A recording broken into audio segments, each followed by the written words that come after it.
Yes, I'm wondering why I'm here with all these ministers and important people. So yes, I'm Matt Collins from the University of Exeter. So I think the reason I am here is because earlier this year we published a report. It's known as the Intergovernmental Panel on Climate Change, Special Report on Oceans and Cryosphere in a Changing Climate. I'm glad I remembered all that. If you're familiar with these reports, they're pretty weighty tomes. We had over 100 authors, all of whom were experts in their own respective fields on both aspects of ocean and cryosphere.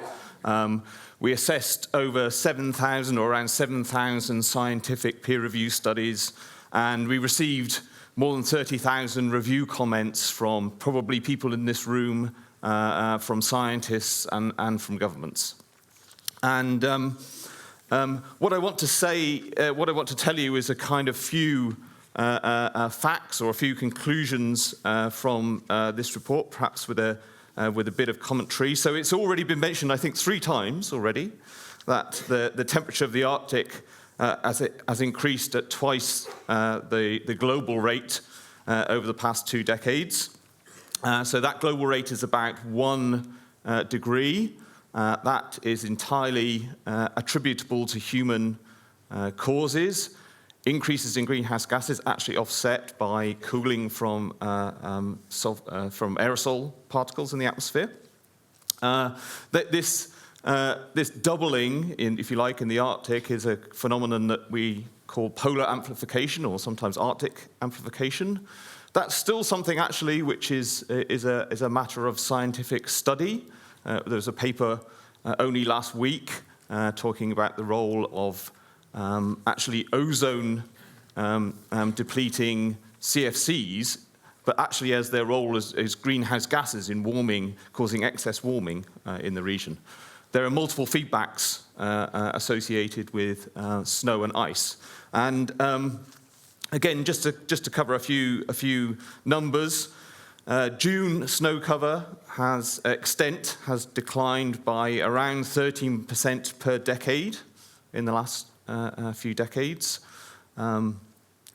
Likewise, September sea ice extent has declined by a similar amount, about 13% per decade in the last few decades. And we know from the paleoclimate record that is unprecedented in the last 1,000 years. So we haven't been in this situation in the Arctic in terms of sea ice in the last 1,000 years. And permafrost, which is below the surface, permafrost temperatures have increased by around 0.3 degrees in the last decade when we have been able to measure them.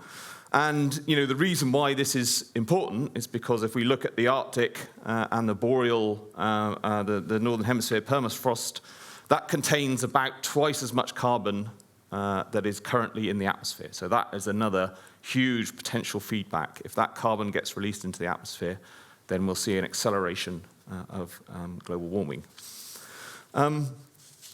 However, perhaps you do not need 100 experts in their field, or me as a scientist, to know that if we live on a relatively rocky planet, which has parts of it which are frozen, if we start to warm up that planet, that frozen stuff melts. I mean, this is kind of basic physics.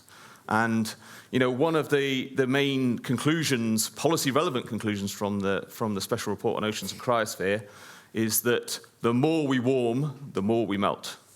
So that's the kind of take-home message.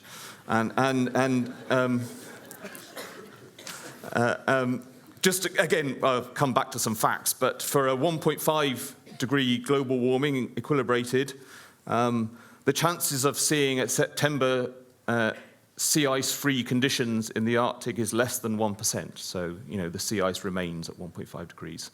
At 2 degrees warming, it's around 10 to 35% chance of a completely free of sea ice in September.